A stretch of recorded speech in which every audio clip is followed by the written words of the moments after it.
तो दोस्तों नमस्कार, आप सभी का बहुत स्वागत करता हूं मैं अपने इस यूट्यूब चैनल में। आज मैं आप सभी को बताने वाला हूं बैंक ऑफ बड़ौदा के कमीशन के बारे में, जो बीसी लोग को कमीशन मिलता है उसके बारे में। तो चलिए शुरू करते हैं। सबसे पहले है यहाँ पे एईपीएस का। एईपीएस का मतलब होता है आधार इनेबल पेमेंट सिस्टम, जो आधार कार्ड से अपन पैसा विड्रॉल, डिपॉजिट या फिर ट्रांसफ़र करते हैं उसके बारे में है ना। तो इसमें लिखा है पर डे कस्टमर का अपन 10,000 रुपया विड्रॉल कर सकते हैं। ठीक है, उस विड्रॉल में है ना मिनिमम अपने को 0.40% मिलेगा डिपॉजिट में। ठीक है, और मैक्सिमम अपने को मिलेगा 25 रुपया।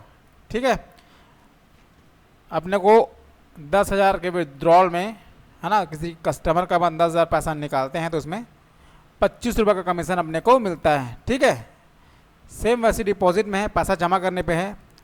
मैक्सिमम अपन 20,000 जमा कर सकते हैं बैंक ऑफ बड़ौदा के कस्टमर लोग का। उसमें भी मिनिमम 40% है और मैक्सिमम है 25 रुपीज़, ये लिमिट है। 25 रुपये से ज़्यादा आपको नहीं मिलेगा। ठीक है, थर्ड है आपका fund transfer bank of Baroda to other. Bank of Baroda से किसी और बैंक में करोगे अगर फ़ंड ट्रांसफ़र, ठीक है, तो उसमें आपको 10 रुपये का चार्ज, 10 रुपये का कमीशन मिलेगा। इसमें भी जैसे 10,000 से कम करोगे तो उसमें 0.40% का कमीशन है।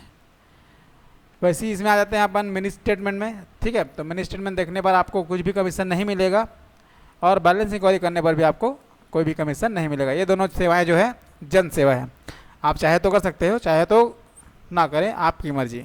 ठीक है, उसके बाद है एईपीएस ऑफस। वंस है, ऑप्स है ना। इसमें क्या है, विड्रॉल है 10,000। ठीक है, इसमें कमीशन जो है कम है। ठीक है, इसमें कमीशन मिलेगा आपको 20 रुपया विड्रॉ करने पे। ठीक है, एईपीएस ऑफिस से पैसा निकालने पर। ठीक है, पैसा विड्रॉ करने पे, पैसा किसी कस्टमर का निकाल रहे 10,000 तो अपने को उसमें 20 रुपये का कमीशन मिलेगा। ठीक, इसमें मिनी स्टेटमेंट में 0 है और बैलेंस इंक्वायरी में भी 0 है। ठीक है, आगे देखते हैं। इसमें है कार्डेड सर्विस, जो एटीएम कार्ड होता है रुपए का, उसमें अपन निकालते हैं या जमा करते हैं, उसमें क्या कमीशन मिलता है उसके बारे में देखते हैं। जैसे विड्रॉल है 10,000 रुपये तक का किसी का पैसा निकालते हैं तो उसमें सेम जो ऊपर में था विड्रॉल में, सेम कमीशन इसमें भी है। विड्रॉल में इसमें मिनिमम 40% है, 0.40% है ना। 40 नहीं कह सकते इसको, 40 कह सकते हैं, 0.40%। और मैक्सिमम आपको 25 रुपये तक मिल सकता है। बैलेंस इंक्वायरी में इसमें भी कुछ बेनिफिट नहीं है, कोई प्रॉफिट नहीं है। आप चाहे तो कर सकते हैं, चाहे तो ना करें, आपकी मर्जी। उसके बाद है मनी ट्रांसफ़र इन बीओबी अकाउंट, मतलब बैंक ऑफ बड़ौदा के खाते में। जैसे आप मनी ट्रांसफ़र करते हो 10,000 रुपये तक में आपको 10 रुपये तक का कमीशन मिल सकता है। मिल सकता है नहीं, मतलब मिलेगा ही मिलेगा। ये तो बैंक ऑफ बड़ौदा का ऑफिशियल साइट से डाउनलोड किया हुआ PDF है। आगे देखते हैं IMPS ट्रांजेक्शन। जो IMPS होता है उस ट्रांजेक्शन में कितना पैसा बैंक ऑफ बड़ौदा के BC को मिलता है। इसमें भी दिया 10,000 इसका लिमिट है, मैक्सिमम लिमिट है ना। कम से कम आपको 0.40% मिलेगा ही मिलेगा और मैक्सिमम आपको 10 रुपये से ज़्यादा इसमें भी नहीं मिलेगा। इसमें IMPS में 3 किस्म का दिया है, रेमिटेड, बेनिफिशरी और IMPS। इसके बारे में आगे और वीडियो बना दूंगा मैं। अभी आगे देखते हैं, अपन कमीशन के बारे में देख रहे हैं, कमीशन करते हैं है ना। जब ट्रेनिंग के बारे में आएगा तो इस सबका ट्रेनिंग में आप सबको दूंगा। इसके बाद है कस्टमर क्रिएशन। ठीक है, KYC करते हैं। नो योर कस्टमर मतलब होता है KYC। कस्टमर का KYC करने पे कितना पैसा मिलेगा। किसी कस्टमर का KYC करते हैं, अकाउंट ओपनिंग करते हैं है ना, कंटिन्यू टू कस्टमर क्रिएशन, ये सब करते हैं तो उसमें भी अपने को कमीशन मिलता है। तो जैसे कि इसमें दिया हुआ है RS 5 रुपया, पर अकाउंट फंडेड, जैसे किसी का खाता खोल रहे हैं, है ना, पैसा वाला, तो कम से कम अपने को 5 रुपया मिलेगा। ठीक है। आगे है 10 रुपया पर account, initial fund RS 10 to 100 रुपया। अगर किसी के खाते में 10 रुपये से लेकर 100 रुपये तक जमा करते हैं तो उस स्थिति में अपने को 10 रुपये तक का कमीशन मिलेगा। और किसी का खाता बस खोलते हैं और पैसा नहीं डालते हैं तो उसमें 5 रुपये मिलेगा। ठीक है। वैसे ही आगे है, अगर किसी का खाता खोलते हैं और उसमें 101 रुपये से लेकर 500 रुपये तक जमा रखते हैं तो उस स्थिति में हमको 15 रुपये का कमीशन बैंक ऑफ बड़ौदा से मिलता है। RS 20 रुपये का मिलेगा जब आपके खाते में 501 से लेकर 750 रुपये तक की राशि रही अकाउंट ओपनिंग करते समय। ठीक है, उस स्थिति में आपको 20 रुपये मिलेगा। अगर आपको 25 रुपये पर खाता में कमीशन चाहिए तो उसके लिए आपको 750 रुपया, है ना, 750 रुपये से ऊपर, मतलब कहा जाए तो 751 रुपये से ऊपर आपको सब खाते में पैसा डाल के खाता खोलना पड़ेगा। ठीक है, ऐसी स्थिति में आपको हर खाते से 25 रुपये का अलग से कमीशन मिलेगा। और जो कमीशन आप जो एक्स्ट्रा चार्ज कस्टमर से लेना चाहो ले सकते हो, जैसे फ़ोटोकॉपी वगैरह का, फॉर्म वगैरह का। ठीक है, इसका चार्ज आप ले सकते हो। इसके अलावा 25 रुपये ये बैंक ऑफ बड़ौदा से मिलता है। आगे देखते हैं कस्टमर क्रिएशन में नॉन KYC अकाउंट ओपनिंग। बिना KYC करे खाता खोलने का पहले ऑप्शन था, अब तो नहीं है। इसमें पहले वैसे ही मिलता था, नॉन फंडिंग में 5 रुपया और फंडेड में 10 रुपया। ठीक है। अकाउंट ओपनिंग फॉर्म देखो, जैसे यहाँ पे लिखा हुआ है ना, अकाउंट ओपनिंग फॉर्म का तो कुछ नहीं लिखा हुआ है, इसमें कोई कमीशन वगैरह मिलता नहीं है ना। तो आप चाहो तो कस्टमर से चार्ज कर सकते हो, कस्टमर को ये बता भी सकते हो कि अकाउंट ओपनिंग फॉर्म हम लोग को बैंक से मिलता नहीं है, अपन फोटो कॉपी किए उसका चार्ज अपन आपको ले रहे हैं। ठीक है। वैसे पासबुक प्रिंटिंग का ऑप्शन आया है नया, बहुत बेहतरीन ऑप्शन है। तो पासबुक प्रिंटिंग करने में भी आपको पर पासबुक 5 रुपये का कमीशन बैंक ऑफ बड़ौदा से मिलता है। अब आते हैं अपन सोशल सिक्योरिटी स्कीम में। APY जैसा है अटल पेंशन योजना, है ना। जैसे किसी बंदे का अपन अटल पेंशन योजना चालू करते हैं तो 50 रुपये पर एप्लीकेशन अपने को कमीशन मिलता है। किसी कस्टमर का जैसे अटल पेंशन योजना में अपन खाता अपन एक्टिवेट कर दिए APY में तो उसको अपने को 50 रुपये एक कस्टमर से कमीशन मिलता है। तो कोशिश कीजिएगा बहुत से ज़्यादा आप APY कीजिएगा और कस्टमर को समझाइएगा APY के बेनिफिट के बारे में, क्योंकि ये 60 साल के बाद पैसा जो है मिलता है पेंशन के तौर पे। बहुत बढ़िया स्कीम है ये, डायरेक्ट भारत सरकार का जो योजना है। ठीक है। तो कस्टमर को समझाइएगा पहले इसके बारे में, उसके बाद उसका APY कीजिएगा, आपको 50 रुपये का कमीशन मिलेगा। अब आगे देखते हैं प्रधानमंत्री सुरक्षा बीमा योजना। ठीक है, इसमें क्या होता है, पहले 12 रुपये था लेकिन अब इसका रेट बढ़ गया है। इसका लगभग वही 20 से 25 रुपये के आसपास हो गया है। उत्तर रुपये खाते से कटेगा कस्टमर का, है ना, और कस्टमर का जो है दुर्घटना बीमा 2 लाख रुपये का हो जाएगा। इसमें आपको पर पॉलिसी में 1 रुपये तक का कमीशन है। ठीक है। इसमें लिखा है अगर आप प्रधानमंत्री सुरक्षा बीमा योजना जून, जुलाई और अगस्त में करते हो, ठीक है, तो आपको कितना मिलेगा, 30 रुपये का इंसेंटिव मिलेगा। ठीक है। वहीं आप अगर, ये आपका सुरक्षा बीमा का नहीं है, सुरक्षा बीमा तो वही बताया ना 20 से 25, ये प्रधानमंत्री जीवन ज्योति बीमा के बारे में है। इसमें क्या होता है, पहले 330 कटता था लेकिन अभी 400 से 450 के आसपास कुछ कटता है। ठीक है। तो उसमें अगर जून, जुलाई और अगस्त के महीने में आप किसी का प्रधानमंत्री जीवन ज्योति बीमा योजना करते हो, उस स्थिति में आपको 30 रुपया प्रति कस्टमर से मिलेगा। सितंबर, अक्टूबर, नवंबर में आप किसी कस्टमर के करते हो तो आपको 22 रुपये 50 पैसा मिलेगा। ठीक है। सेम वैसे ही दिसंबर, जनवरी, फरवरी, अगर दिसंबर, जनवरी, फरवरी में करते हो तो 15 रुपये मिलेगा। और मार्च, अप्रैल, मई में किसी का करते हो तो 7 रुपये 50 पैसा मिलेगा। एंड इसके बाद जो करते हो उसमें 6 रुपया एवरी रिन्यूअल।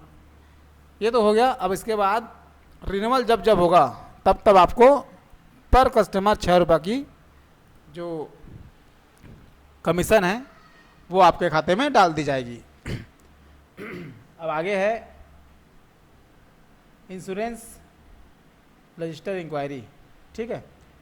किसी का इंश्योरेंस है कि नहीं है उसका इंक्वायरी करने पे आपको कुछ नहीं मिलता है। ठीक है, आधार सीडिंग का ऑप्शन दिया गया है। आधार सीडिंग आप किसी कस्टमर का करते हो, मतलब ये है कि उसके खाते में जब खाता खुला था उसके बाद वो आधार उसके उस समय वो अपने बैंक खाते में आधार लिंक नहीं करा पाया था, लेकिन अब कस्टमर अपने आधार कार्ड और बैंक खाता को लेके आता है और उसमें आधार सीडिंग करते हो। आधार सीडिंग का भी प्रोसेस आपको समझा देंगे आगे वीडियो बना के। इसमें सिंपल सा प्रोसेस है। आधार सीडिंग करने के बाद कस्टमर का फिंगर लगता है मोबाइल नंबर लेके, है ना, उसे ओटीपी वगैरह डाल के उस फॉर्म को ब्रांच में जमा करना होता है। ऐसे करने में आपको 30 रुपया पर अकाउंट आपको कमीशन मिलता है। आधार लिंक स्टेटस चेक करने पे आपको कुछ कमीशन नहीं मिलता है। आधार लिंक स्टेटस आप चेक कर सकते हो कस्टमर का। जैसे कस्टमर आके बोलता है कि अब मेरा कौन से बैंक में लिंक है आधार मुझे पता नहीं चल पा रहा है, तो इस स्थिति में आप कस्टमर से चार्ज करके आप उसका बता सकते हो। उसको कस्टमर को आप बोल सकते हो 5 रुपये 10 रुपये जो भी आपका बनता है, कस्टमर को ये बोझ ना पड़े, है ना। उसको बोल सकते हैं कि अपन आप हाँ हम बता सकते हैं आपका जो लिंक है बैंक, कौन से बैंक में लिंक है आपका आधार, ये हम बता देंगे, बदले में 10 रुपया दे दीजिएगा, 5 रुपया जो भी नॉमिनल चार्ज कस्टमर हंसते हंसते दे सके। ठीक है, उसके बाद है आरडी अकाउंट ओपनिंग। आरडी मतलब होता है रिकरिंग डिपॉजिट, हर महीना जो पैसा कटता है खाते से।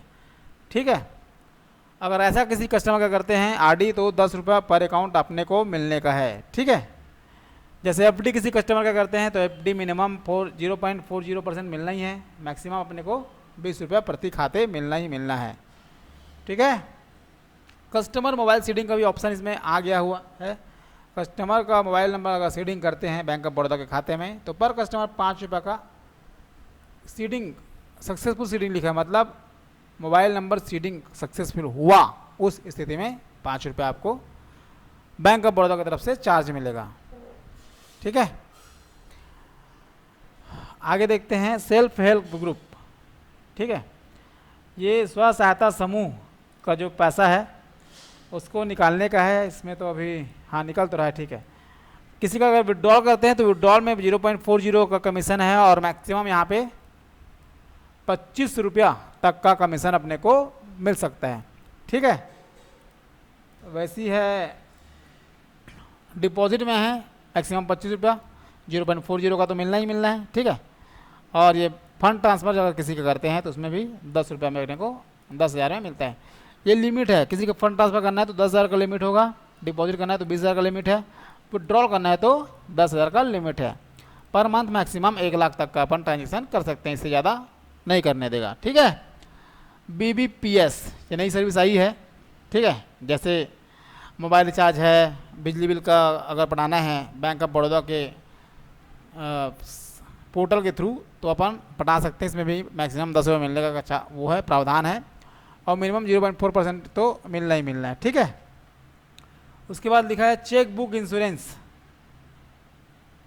Cheque book insurance for non kiosk customer. Insurance अगर किसी का करते हैं चेक बुक के थ्रू तो 5 रुपये कमीशन मिलता है। चेक बुक स्टेटस इंक्वायरी अगर किसी का करते हैं तो कोई कमीशन नहीं है, चाहो तो करो, ना चाहो तो फिर ना करो।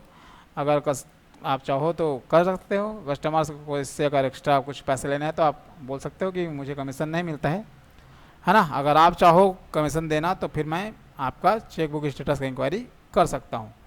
स्टॉप चेक पेमेंट है ना, जैसे किसी को अपन चेक दिए हैं उसको स्टॉप करवाना है तो अपन BC में जाके भी स्टॉप कर सकते हैं। उस स्थिति में अपने को 5 रुपये कमीशन प्रति स्टॉप में मिलता है। ठीक है, उसके बाद है अप्लाई फॉर रुपए डेबिट कार्ड। अगर हम किसी कस्टमर को ATM कार्ड डेबिट कार्ड अगर अप्लाई करते हैं तो उस स्थिति में बैंक ऑफ बड़ौदा की तरफ से अपने को 10 रुपये का कमीशन मिलना यहाँ पे सुनिश्चित किया गया है। एवरेज बैलेंस मेंटेनेंस, अगर कस्टमर एवरेज बैलेंस मेंटेन करता है तो उस स्थिति में आपको क्या कमीशन मिलेगा, इसके बारे में लिखा हुआ है। Average balance up to 25 lakh.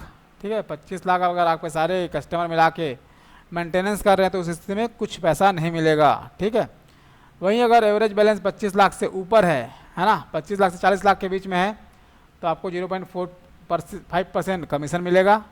Average balance above 40 lakh से 60 लाख रुपए तक है तो 1 रुपये मिलेगा। अगर एवरेज बैलेंस 60 लाख से अधिक है तो आपको प्रति जितना भी अमाउंट है उसका 1.5% कमीशन मिलेगा। तो ये रही बैंक ऑफ बड़ौदा की बीसी कमीशन के बारे में पूरी जानकारी। उम्मीद करता हूँ आप सभी को पसंद आया होगा। अगर आप बीसी लेना चाहते हैं तो जाकर अपने नज़दीकी बैंक ऑफ बड़ौदा में जाके मिले, सर से रिक्वेस्ट करें, वो बीसी आपको दे देंगे अगर वहाँ पे ज़रूरत रहा तो बहुत बहुत धन्यवाद आप सभी का। उम्मीद करता हूँ ये जानकारी आपको पसंद आई होगी। चैनल को सब्सक्राइब ज़रूर कर दें क्योंकि बहुत मेहनत लगता है वीडियो बनाने में, आप कुछ समझ सकते हो। बहुत बहुत धन्यवाद आप सभी का।